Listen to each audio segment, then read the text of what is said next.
Louisville is a great, big, small town. Very intimate in its neighborhoods, very diverse in its populations. People really want to get behind a cause and make a difference here in Louisville. I think lots of people are realizing that, a healthy place to live makes you proud of your city. Today, we're having a report out to the community from various work groups that formed many months ago, working through all of the ways you can think about culture and renorming our culture as a city to be a health culture.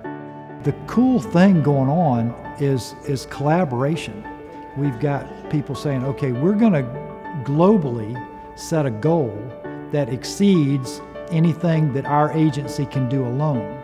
The fact that we are working with the health department, that we're working with the Greater Louisville Project, that all of these groups are coming together and saying anyone who wants to be at this table is welcome, and we're going to try and make it as possible as we can for people to be there, is just incredibly powerful. All of these groups really see the value of improving health in Louisville. So you can get around to everybody and explain what you're doing and make enough connections within the community to really try something new and different.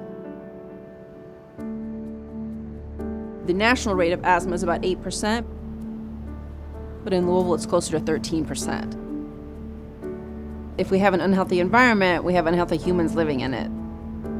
The quality of the air is reflected in the quality of our lungs. We want to create a different way to treat asthma. Our big program that we're working with Humana is called Air Louisville to distribute these little sensors that fit on top of asthma inhalers. When a person takes a dose of medicine, it records the time and the date. It sends that information to an app on your phone, which wraps in the location.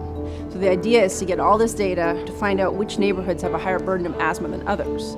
So maybe this neighborhood has no trees. Trees pull out a lot of the pollution that causes asthma attacks. So you could plant more trees there to try to reduce the pollution burden. Trees have everything to do with a community's health. They improve air quality, they intercept particulate matter, and we're raising awareness that we really do have a tree canopy deficit here in Louisville. It is so incredibly important to be able to work with an organization like Humana because they have such great reach, and that outreach will be able to help us with the work that we're trying to do. This is a business decision for Humana. I mean, yes, everyone knows conceptually it makes sense from a business perspective for a health insurer to be really engaged in this work, but for them to then say, oh, well, actually, I can't change the people that I insure without changing the community in which they live. And that, I think, in and of itself is incredibly powerful. It's making businesses think about it, it's making schools think about it, the community, the mayor, the government. And I think just getting all that brain power together to try to find a solution is one step towards moving the needle on health in Louisville.